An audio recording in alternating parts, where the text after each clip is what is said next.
Anita and welcome back to my channel. This is another episode of Knit With Me in My Garden.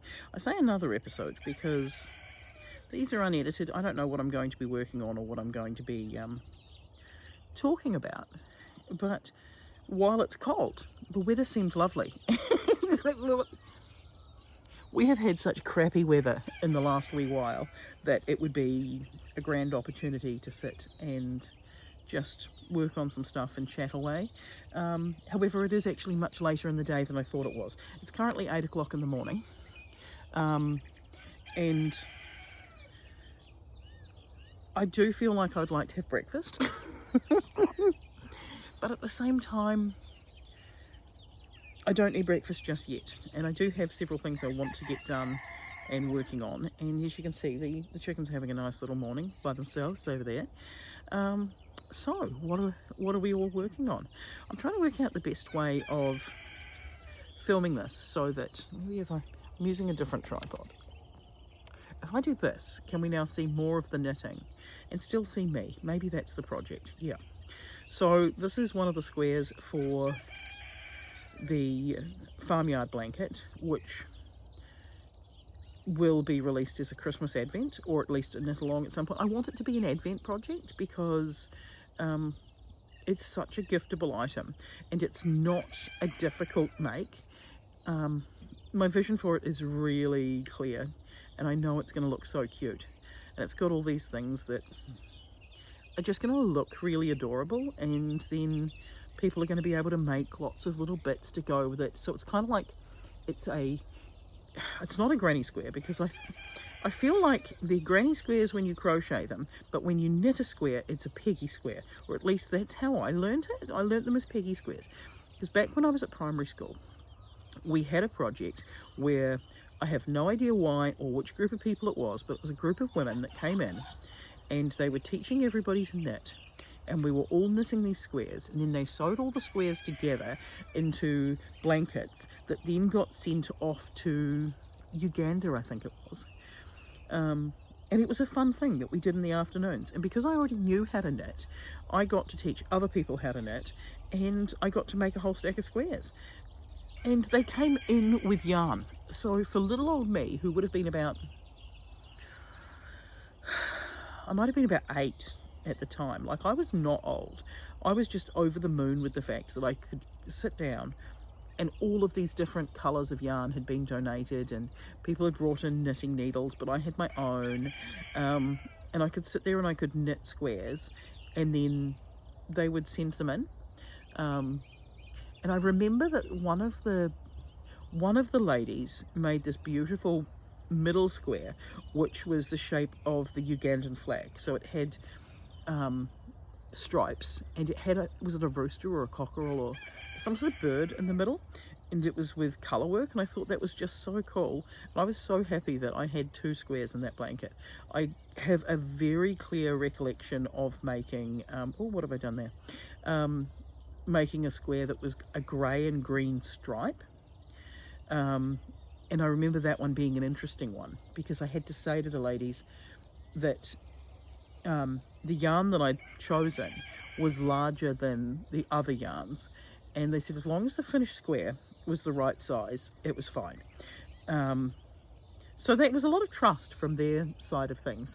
Either that, or they didn't mind because they were sending these gifts across the world made by children, so maybe it just didn't matter to them that the whole blanket wasn't necessarily as square as it could be, or they were just masters of blocking. I don't know. I was way too young to understand any of that, but I do remember making this green and grey striped square because nobody else in the class was doing purl stitches, let alone colour changes. But the main reason I wanted to make this one is that there wasn't a lot of this lime green wool, so there wasn't a lot of the wool to start with. And I remember cranking it out during one afternoon at school and it going into the pile, and I do remember it being on the finished blanket. There were several blankets that were made, and it was really difficult to tell some of the squares apart, because particularly in the early part we all had to do just plain knitted squares, and then they realized that I knew what I was doing and I could do what I wanted, basically. So the ones that I made, like the red squares, you'd never be able to tell whose was whose. But yeah, and I have no idea how long they will have spent stitching up those squares or trying to rescue or fix projects. I'm sure that they would have been finishing squares off after coming in, because there's no way that most of my class members would have finished a square, let alone something that was square enough to use, that didn't have dropped stitches and things in it. But the finished blanket, I remember it being beautiful. The colours being a little bit gaudy, but as we know, I'm not afraid of a gaudy colour. Not afraid in the slightest. Right, I think I've got another, let's count these. So that's 10, 20, 30, 40, it's 50. So I've got one more section before I do the top border. Yeah, so since then I have made a number of Peggy Square projects. And mostly it's been with like leftover yarn or yarn scraps, or yarn picked up from other people's stashes where they've finished a project and then there's leftover yarn. I did make this beautiful blue blanket with 3 different shades of blue with all of these different patterns in them. And I remember making tumbling block patterns, and I remember it was the first time that I had to actively change the number of stitches in a row or across to make a square. But I remember stitching that all up and trying to crochet around the edges, but not actually knowing much about crochet or how to crochet. I remember doing a blanket stitch in the end with a needle, and then stitching on an outer border that was like a 10 centimetre knit thing. And I must have been given 2 cones of this bright blue yarn, and I used it for so many things. I used it on this blanket, and I used it up on a cardigan that I made to wear to school. I also remember there was this blue flecked yarn that was a machine knitting yarn that must have come from, well, my mother had a knitting machine, but she didn't want it. My father bought her a knitting machine. She hated it because she always did hand knitting. But my grandmother that I didn't meet, she was a big fan of a knitting machine and would make all of their jumpers on a knitting machine. And my father knew how to do knitting on a knitting machine. So there was this knitting machine, and I feel like that yarn was either bought to make my dad a jumper or so that my dad could make a jumper, but it was knitting machine yarn. And I remember it being on a cone and being very, very thin. And it was one of those ones where I had to double strand that one in order to get it to be the right density to match up with all the others. I also remember not liking knitting that yarn. I liked knitting the other yarns that were in that blanket, but that blanket was beautiful. I then made a brown and pink one many moons later, which I think the brown and pink one is still floating around. It does need some repairs because we used it in so many school productions. There was one school production that one of my students wrote that she was very specific about the colour scheme, and it just so happened that the pinks and the browns worked, so it came into school for that, and it got used for so many more things afterwards. And I think one of my dogs used it as a blanket for a while when she was older. Maybe I should bring it out for Rocky and just repair it. They were 2 major ones that I just didn't let go of, and I think the blue one must be around somewhere. When I moved, it wasn't a good situation that I moved from, and it wasn't an easy move at all. In the end, I had to just leave. So I left, and it then took over a year to get my stuff. And we're not talking like furniture, we're not talking knives, forks, plates, we're not talking any of that. Like, I still don't have any of that stuff. I don't have any of the stuff from that house, and I still don't have that house or access to that house, but it's still in my name. But it took over a year to get just my clothing and everything that was in my office from there to here. And I had to pay an arm and a leg for a moving company to go in and bundle everything up and just bring it down. And then it's just went straight into storage, because in the meantime, from moving out to getting the stuff, that was over a year. I ended up moving up here because it wasn't initially. I had to move in with my dad for a while, and then we've started building the house up here. So we've been living tiny, so everything's in storage. I have so many projects that are somewhere. I don't know what's in a lot of my yarn stash. I was very excited to get my yarn stash, don't you worry.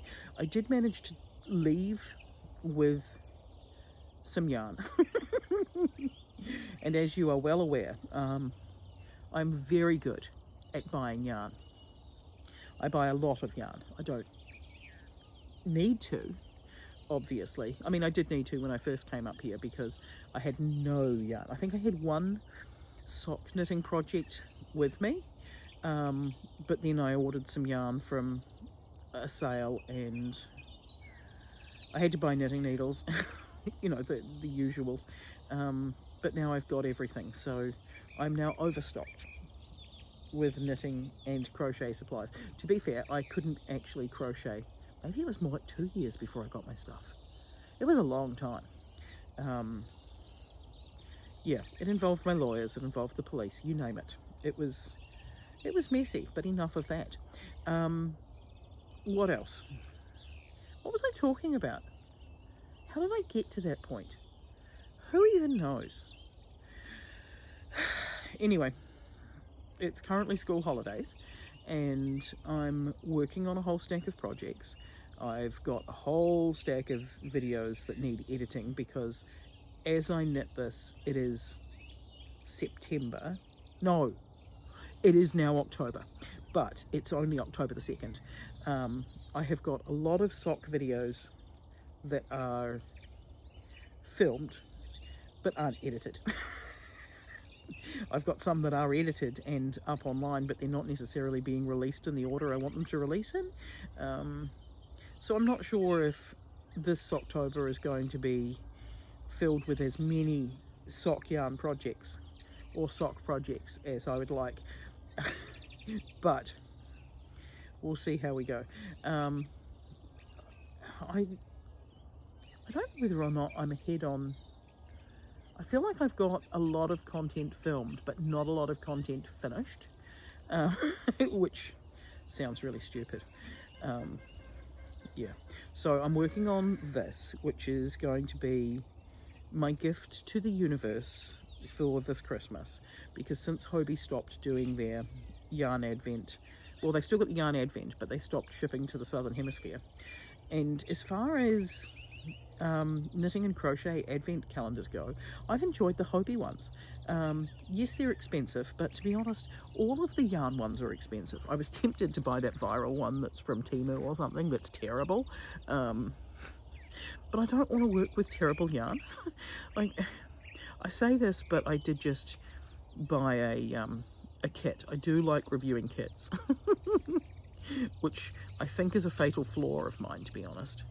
I actually feel like there's too much yarn in that yarn kit, but we shall see how that goes. I like reviewing kits. I like knowing how much yarn goes into a project.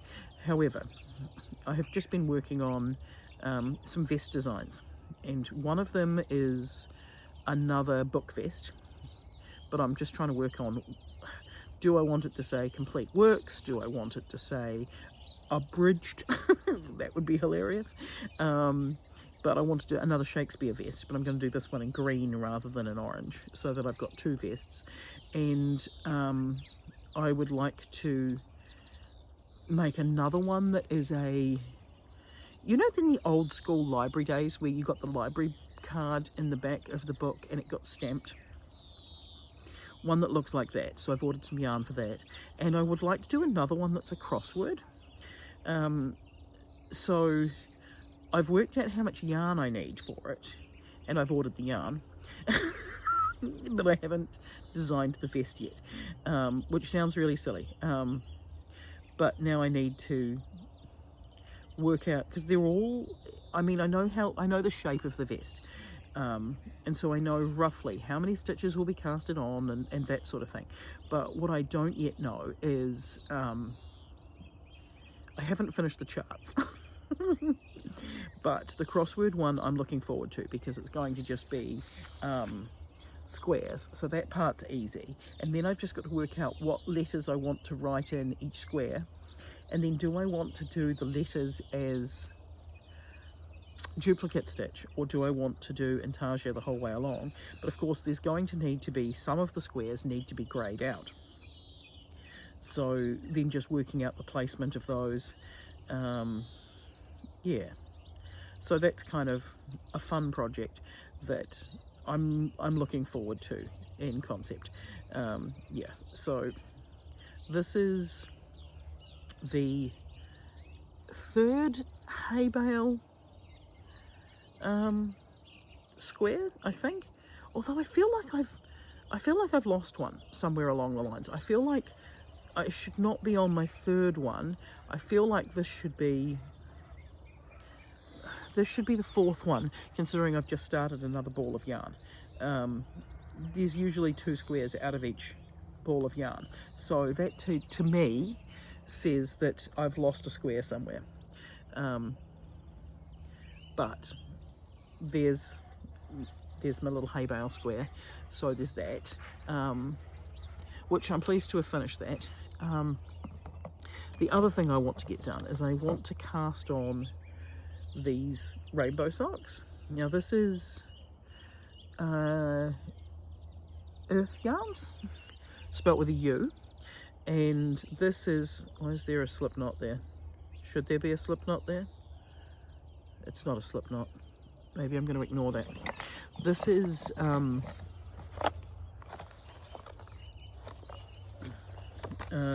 unique sock kit from Earth Yarns.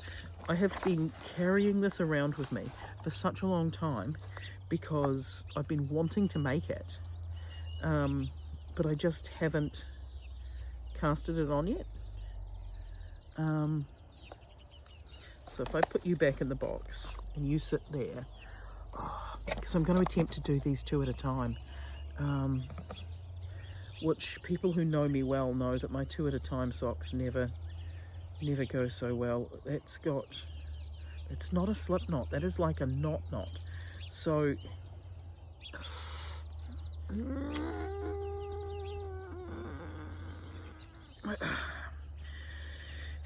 anyway, I'm going to ignore that. But because it's a sock kit and it's meant to create identical socks, that's the bit that I want to make sure that my ends are accurate. I don't think this is one of the ones that's got a pattern on it.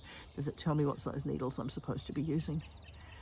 She says ignoring it all completely. It says 2.25 to 3.25 and I'm using a 3.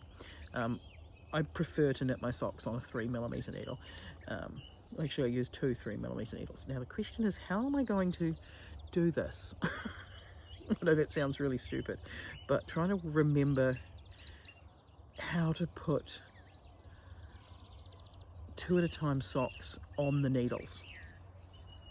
I feel like I could end up not talking to you at all while I do this, or only talking about what I'm doing. Yeah.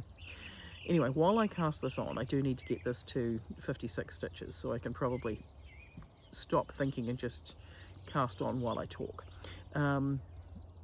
So it's now October, and I got concussed in July, on the last day of July. So that means all of August and all of September I've been somewhat out of action, and then quite out of action with a head injury, which has been a difficult thing to deal with. Yesterday I had great plans of what I was going to do, however I had a speech therapy appointment instead. And what concerns me most about my speech therapy appointment is that I came out at the low end of normal for word recognition, recall, forming words, all of that sort of thing, which is great. I enjoy being in the range of normal. However, I'm not normal. And I don't know how to say to this poor woman that I'm above average. It sounds really rude, or a little egotistical, but at least I do have some things to back that up. I have just got a trophy in my car for winning a national script writing competition. So I'm clearly good with words. I come from a background in script writing, improv, theatre, speech making, debate. These are things I'm good at. So I shouldn't be at the bottom end of normal. I should be at the top end of normal, you know? Or possibly a little above. But I don't want to be the person who's like, yeah, I clearly need all this help, when I obviously don't need a lot of help because I'm functioning. But I would like to go back to where I was at, rather than feeling like it's a struggle to write and it's a struggle to come up with new ideas. I don't want to be that. I want to be able to have things be the way they were. I like writing. I like being creative. I like coming up with knitting patterns. I like talking to people. I like improv because, you know, who doesn't? Other than everybody I see say that I love improv. They all go, oh, I could never do that. And you think, yeah, but it's what I do to relax. It's great. Okay, so we've got 5, 10, 15. I need to go to the optometrist. 20. 25, 30, 35, 40, 45, 50,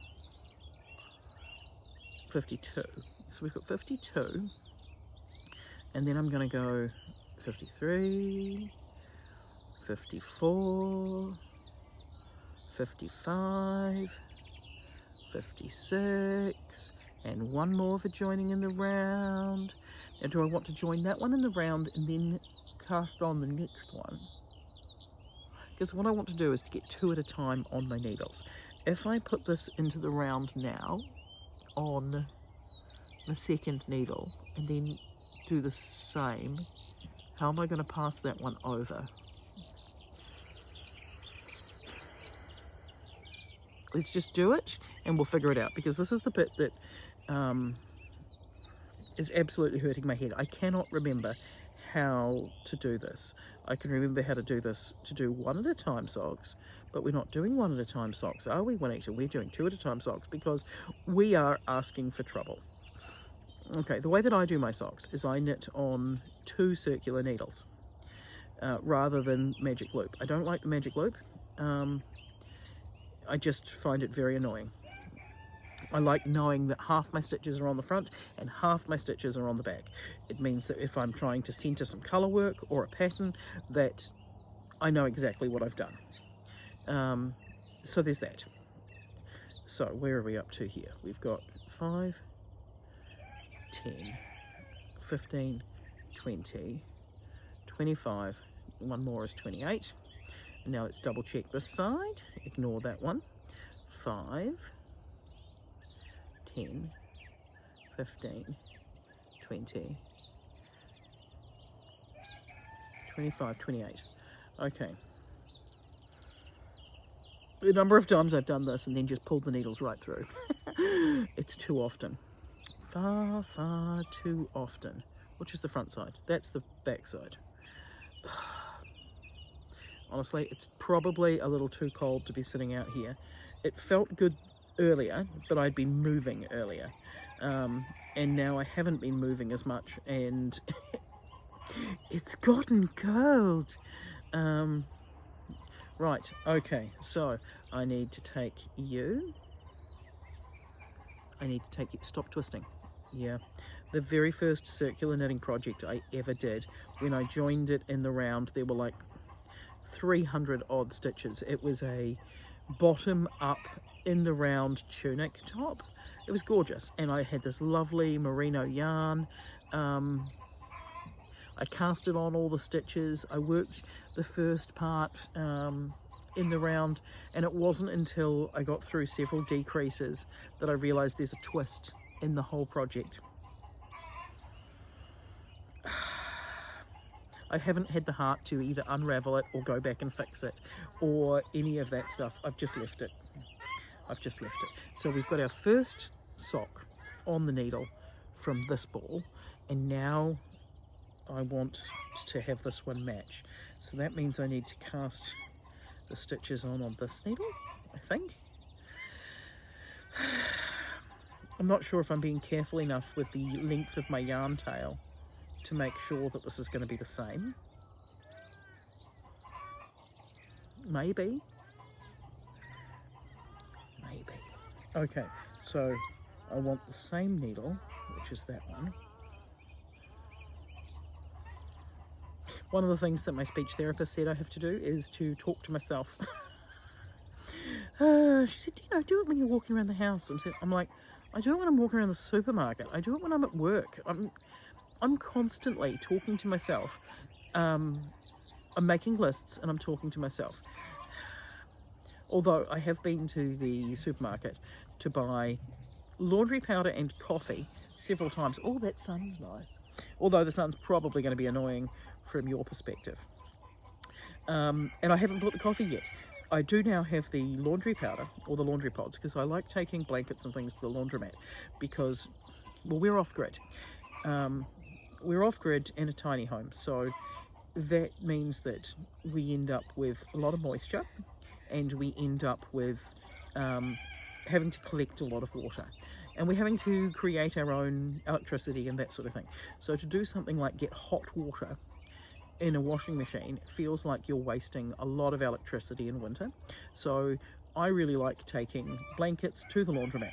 I take all the blankets, all the sheets, all the mattress covers, all of the dog blankets, all of the throws, all of those sorts of things, all the quilts, to the laundromat in the school holidays, and I put them through the hottest wash that the fabric will allow, and with a laundry rinse, and I just make sure that everything gets really, really clean, and then put it in the industrial dryers as hot as the fabric will allow, and let things get really, really hot and really, really dry. And everybody says to me, it's such a waste of time. Why are you doing that? And I'm like, because it makes such a difference to me as a person to know that everything is washed, it's clean, it's sanitized, it's dry. It's much like in summer. I will wash everything and make sure that it dries incredibly dry on the line, because sunlight is the best disinfectant according to my grandmother. Yeah. If that makes me a germaphobe, I probably am. Yeah. See, I don't think I'm going to be able to join this one in the round as easily. I'm just going to have to remember there's an extra stitch, I think. Okay, so we've got 2, okay, count them in 5s, Juanita. 5, 10, 15, 20, 25, 30, 35, 40, 45, 47, okay, 48, 49, 50, 51, 52, 53, 54, 55, 56, and an extra one for joining in the round. I'm not sure if I'm going to be able to join these in the round the same way I joined the first half. So I think if I just... do I get rid of that stitch? And then just join in the round? I'll just do that. Yeah, okay, I'm just going to do that. Maybe that's the secret to doing these 2 at a time socks, is not making a mockery of the joining in the round process. Okay, I have got 2 on that half and none on this half. Which way round is that going to be going? So that means, is this just going to be backwards? Should this be on the other side? Does that matter? Does that help? I feel like this should be easier than it is. Okay, so what have we got here? We've got 5, 7, 9, 10, 12, 15, 17, 19, 20, 22, 24, 26, 28, and that's what I want. And then on this side here we've got 5, 10, 15, 20, 25, 28. Okay, so then if I have a look at this,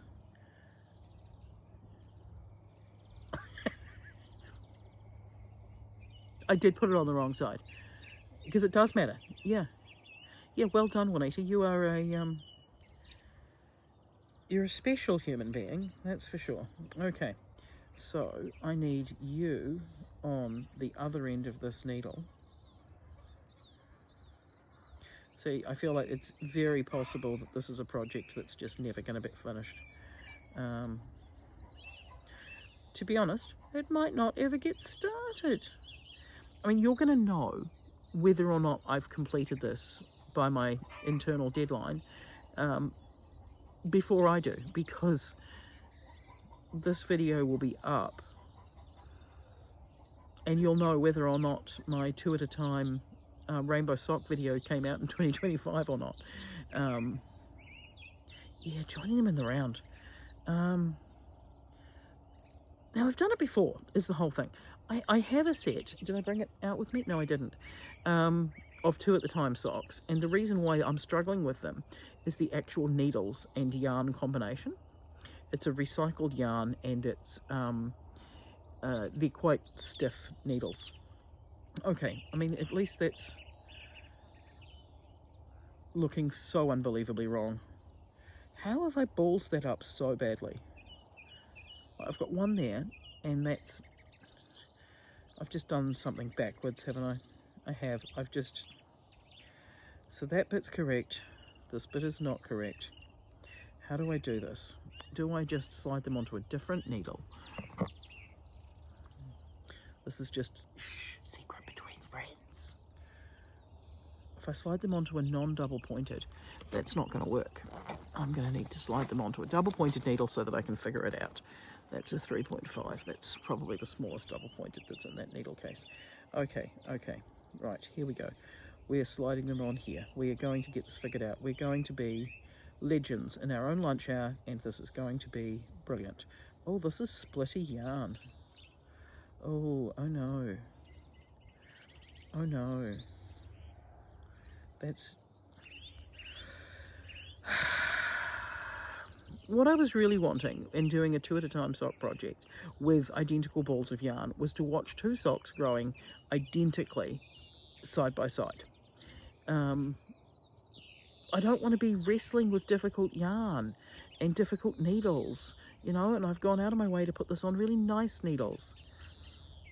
Okay, how do I do this? I feel like I could have just done this and not ballsed it up by doing it properly at some point. This bit is good. That bit is good, it's facing the right way around. This bit is not good, it's facing the wrong way around. In order to join it in the round, I need to do it that way. But it is going to be backwards, or do I not care?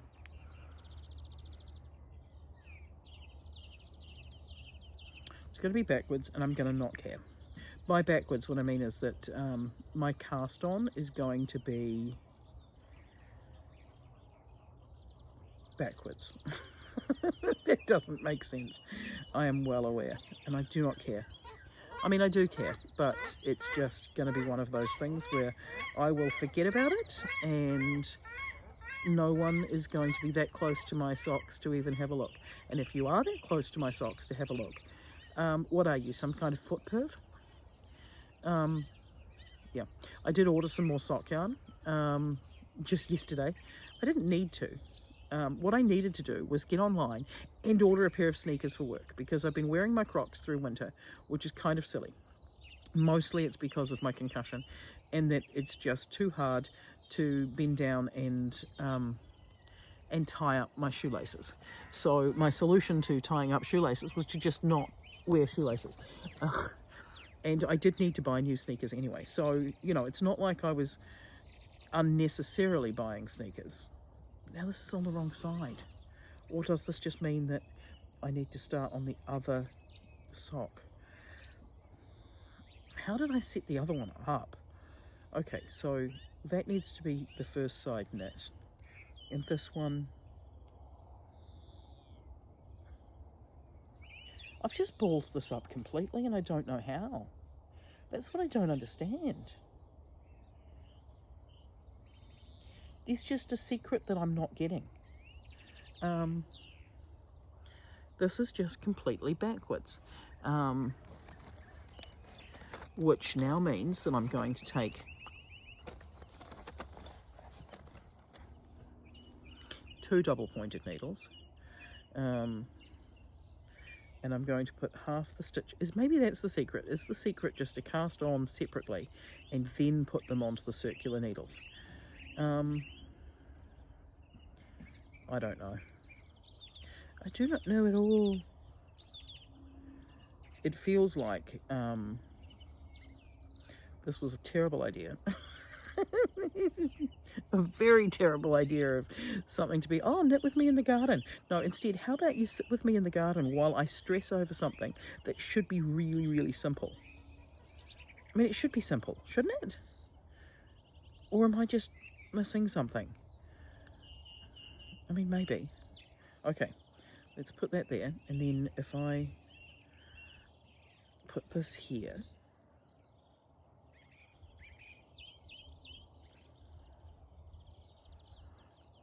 yeah, how about you just stare at me while I while I stare at some stitches and metaphorically glitch out over the fact that I don't know what I'm doing.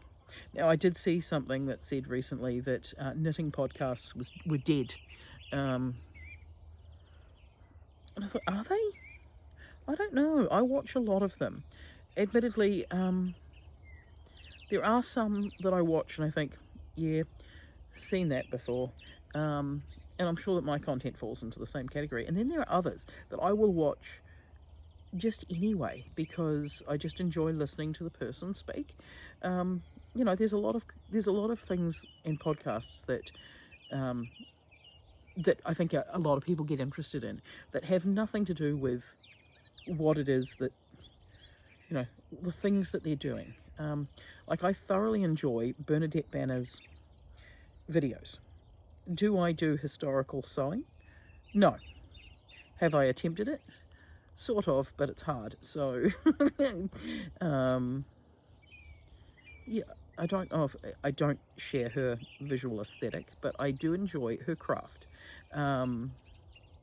There's another one that I was talking about to my partner late last night, which I need to find and rewatch, I think, which was a guy, he was American, and he did a year of living biblically,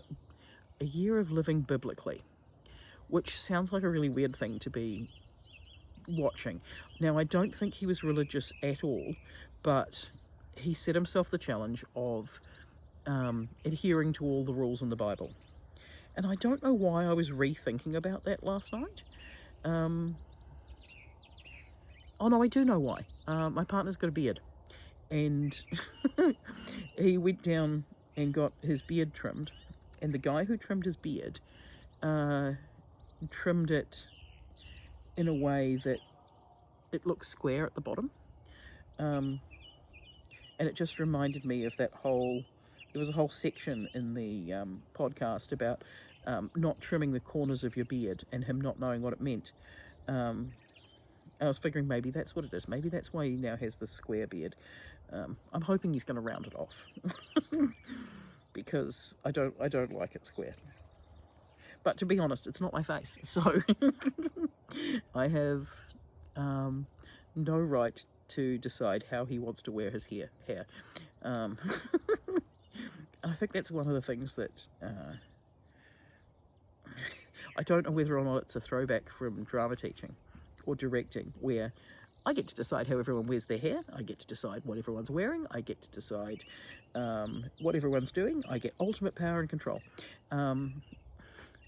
It makes it sound a lot more egotistical than it is. It's pretty egotistical.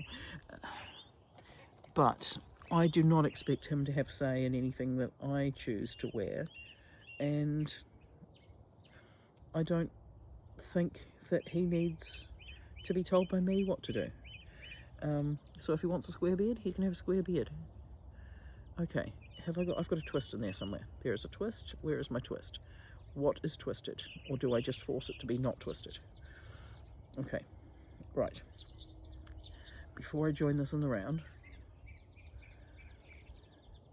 is that twisted? No, that's not.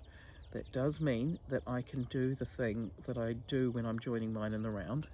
I'm going to do it with this needle here, is I'm going to cast on one extra stitch. Yeah, the way I join it in the round is I cast on one more stitch than is required, and then, because I do a cable cast on. I don't know if this works if you're doing a long tail cast on.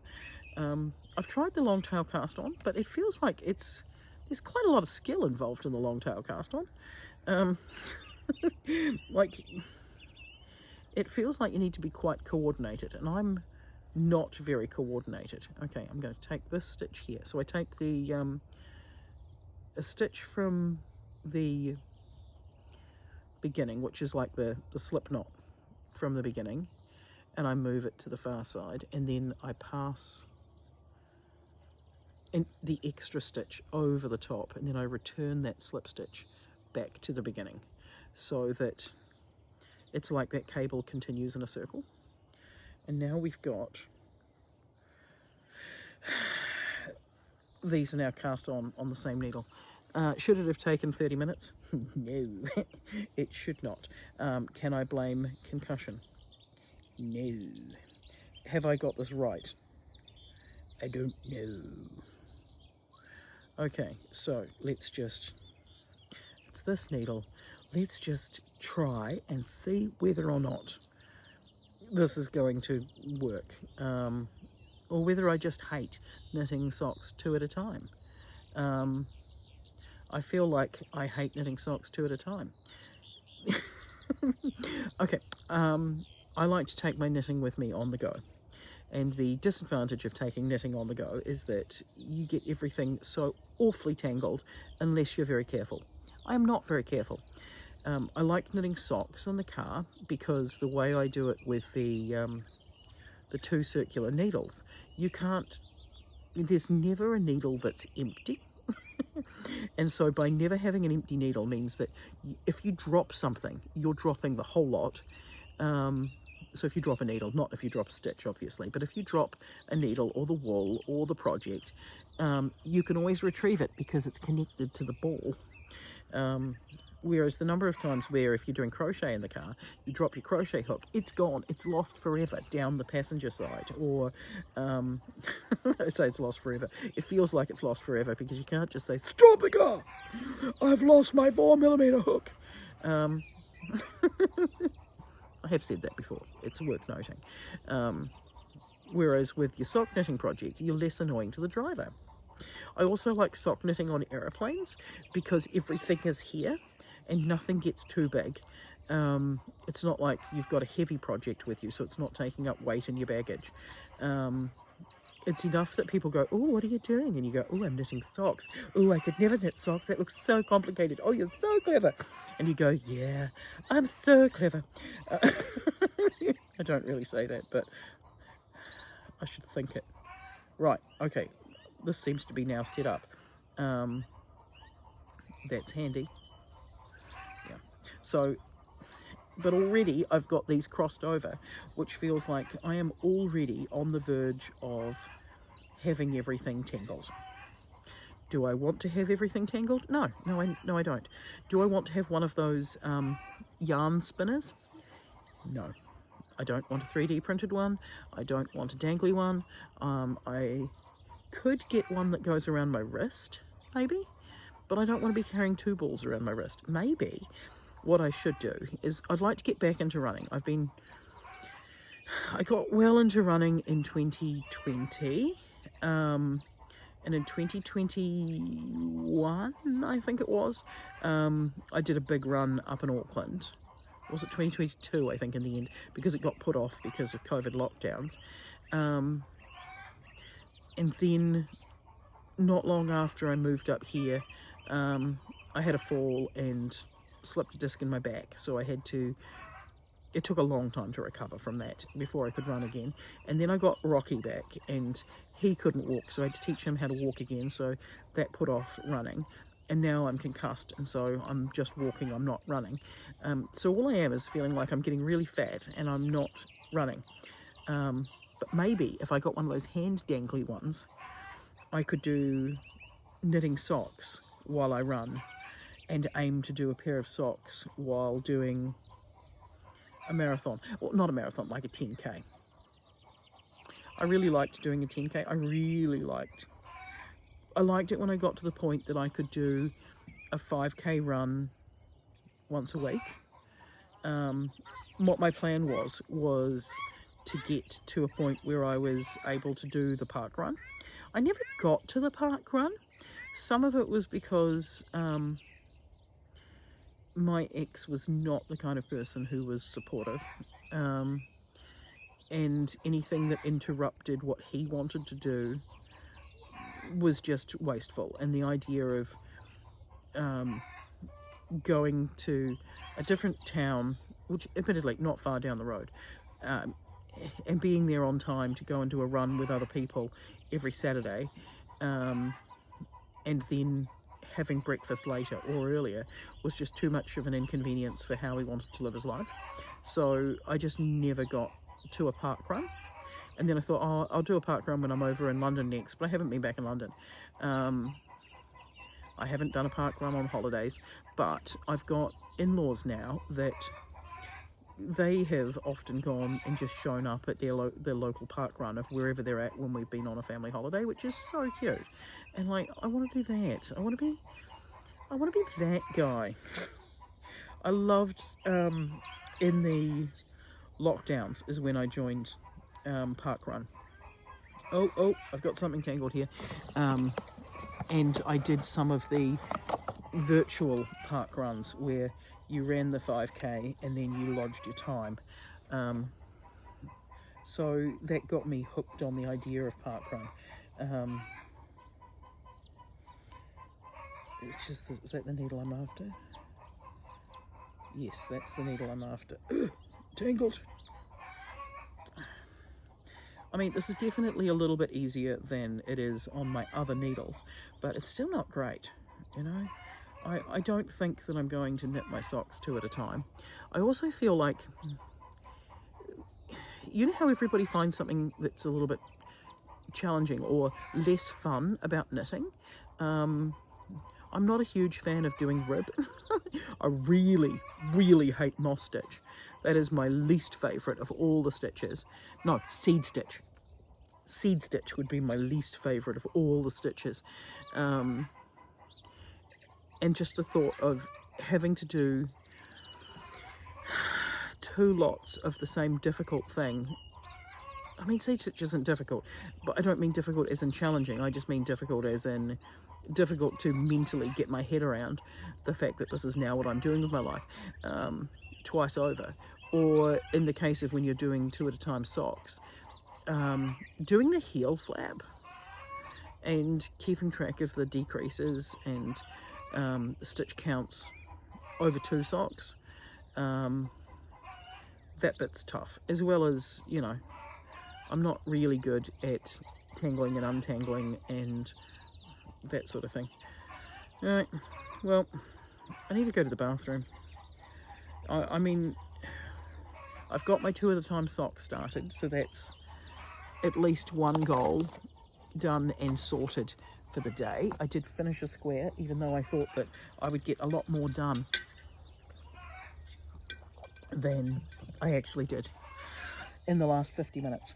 I actually thought I was going to get some of these stitched on, and I could if I was going to sit here for the next 10 minutes, but I feel like I actually need to go inside, go to the bathroom, make some breakfast and get started on my day. Thank you for joining me for this episode of knitting with me in my garden, even though I was expecting that it was going to get warmer as the sun came up, but it's clouded over instead. I will catch you next time. In the meantime, take care of yourselves, take care of each other, and I will see you later on. Bye.